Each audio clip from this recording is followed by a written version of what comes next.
Good morning.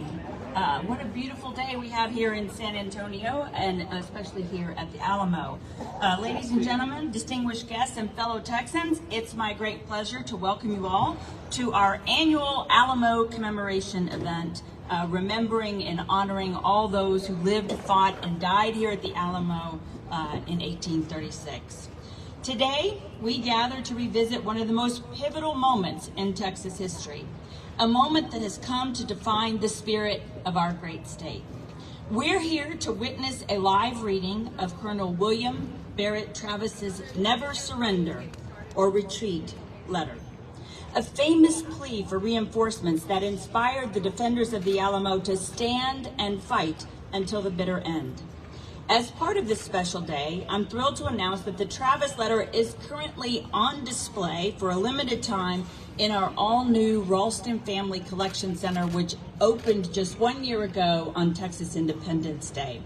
This rare opportunity allows our visitors to witness the historical document for themselves, adding a tangible connection to the bravery and determination that the letter represents. As Executive Director here at the Alamo Trust, I'm humbled to be before you today in the presence of so many Texans who share our passion and our deep love for this treasured historic site. It's not just a symbol of our state's past to us, but a testament to the courage, resilience, and sacrifice of all of those who lived, fought, and died here.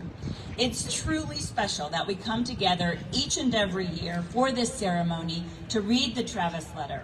But now, visitors can actually see it live inside the Collection Center. I'm also thrilled to welcome our distinguished guest, William Beckmann. Some of you may know him because of his wonderful music, celebrated for his captivating blend of vintage country, Americana, and Latin elements, hailing from Del Rio, Texas.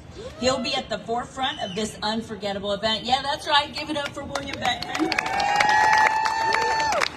He's actually here with us today to actually read the letter and helping us with this recreation of this pivotal moment in our shared history. In addition to the live reading, we're also hosting a letter writing activity that you can find again inside the Collection Center. It's a chance for visitors of all ages to channel our inner Travis and write our own Never Surrender or Retreat letter. So I encourage each and every one of you to take advantage of that special activity. Let us all take a moment to reflect on the significance of this day, the 188th anniversary of the Battle of the Alamo. Let us remember that the sacrifice of the 189 defenders was not in vain, and that we're all beneficiaries of their courage and their sacrifice. Now, I'd like to welcome up Gloria Meraz to speak on the condition of the famous letter. Gloria is the director of the Texas State Library and Archives Commission, as well as our state librarian. And it's because of her and her organization that the Travis letter is here with us today. So please welcome Gloria.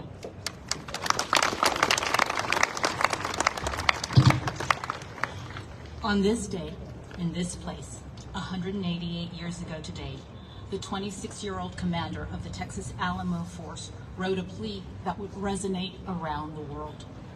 To the people of Texas and all Americans in the world, wrote William Barrett Travis in what is now perhaps the single most revered and studied document in Texas history. The Texas State Library and Archives Commission is proud to partner with the Alamo Trust to present this incredible opportunity for Texans and citizens around the world to view and experience this incredible artifact. The Texas State Library and Archives Commission is charged with the long-term protection of this Texas treasure, and we are dedicated to making this iconic artifact available to the public, while at the same time ensuring its preservation for future generations of Texans and scholars. Travis's powerful message is a precious but fragile document. Travis wrote his letter on a single large sheet of handmade paper, folded in half to make 2 pages. It was subsequently folded several more times to make it smaller for the 2 couriers who would carry it from the Alamo to Gonzales and then to San Felipe. Over time, the paper has become weak and brittle along these numerous fold lines. The paper and iron gall ink are inherently acidic and cause degradation and fading over time. but the Texas State Library and Archives Commission has studiously and with expert care preserved this document using state-of-the-art treatment and exacting environmental controls, including limiting its exposure.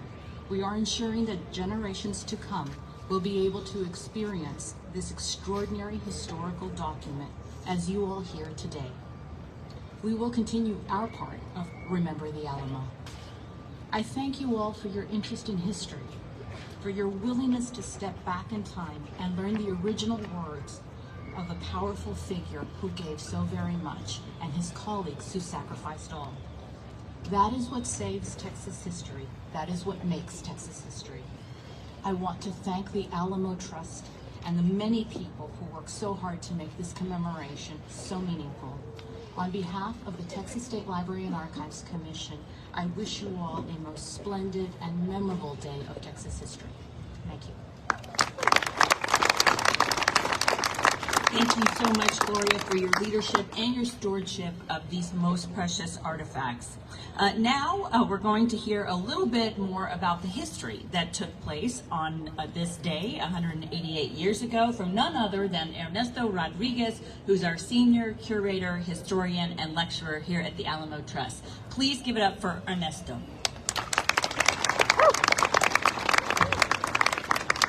Good morning and welcome. Today we are here on the 188th anniversary of the writing of one of the most important documents in not only state history but in U.S. history. This document was written by a man that was 26 years old, had served as a school teacher, an editor for a newspaper, and an attorney before coming to Texas.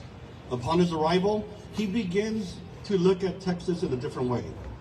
He sees the need for an independent Texas, and he makes sure that he starts pushing that idea.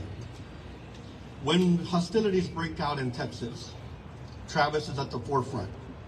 He makes himself known to the provisional government, and he is sent, along with others, to San Antonio during the Siege of Bear. He will not be a participant in the actual battle, but he will return. Upon his return, he becomes the co-commander of the fort. Unfortunately, his co-commander, James Bowie, will fall ill.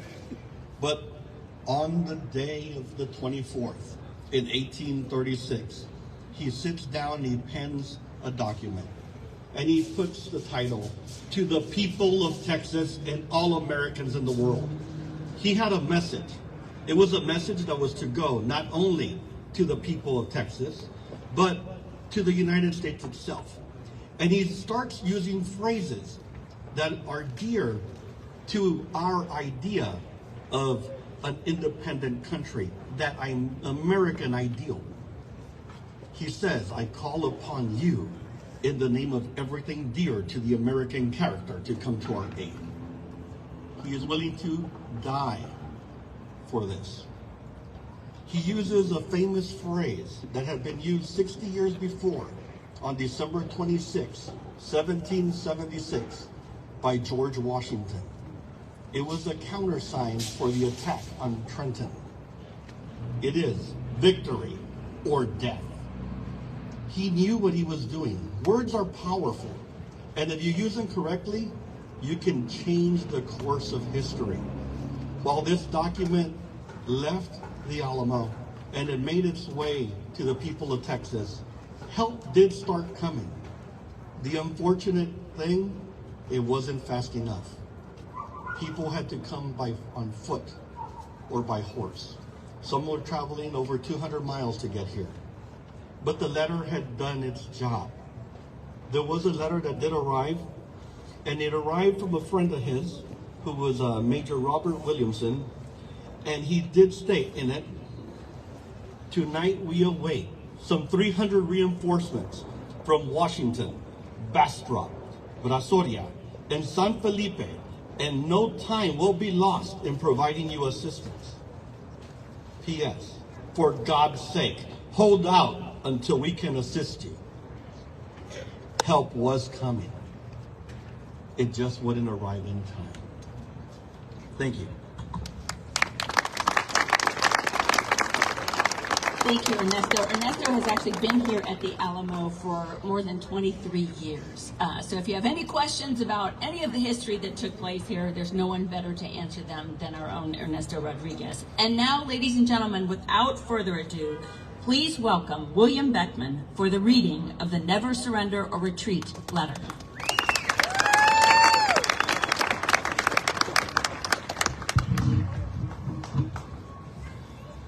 Commandancy of the Alamo, Behar, February 24th, 1836. To the people of Texas and all Americans in the world, fellow citizens and compatriots, I am besieged by 1,000 or more of the Mexicans under Santa Anna. I've sustained a continual bombardment and cannonade for 24 hours and have not lost a man. The enemy has demanded a surrender at discretion. Otherwise, the garrison are to be put to the sword if the fort is taken. I've answered the demand with a cannon shot. Our flag still waves proudly from the walls. I shall never surrender or retreat. Then I call on you in the name of liberty, of patriotism, and everything dear to the American character to come to our aid with all dispatch. The enemy is receiving reinforcements daily and will no doubt increase to 3,000 or 4,000 in 4 to 5 days. If this call is neglected, I am determined to sustain myself as long as possible and die like a soldier who never forgets what is due to his own honor and that of his country. Victory or death. William Barrett Travis. P.S. The Lord is on our side. When the enemy appeared in sight, we had not 3 bushels of corn. We have since found in deserted houses 80 or 90 bushels and got into the walls 20 or 30 head of beeves. Travis.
Brave words indeed, from a man who was just 26 years old and who would die only a few days later on the morning of March the 6th.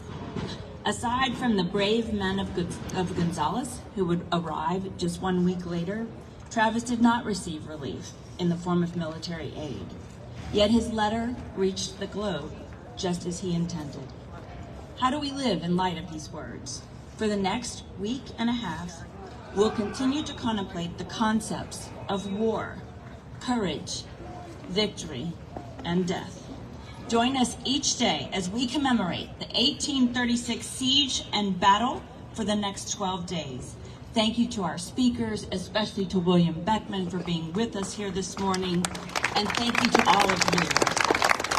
please remember the Alamo.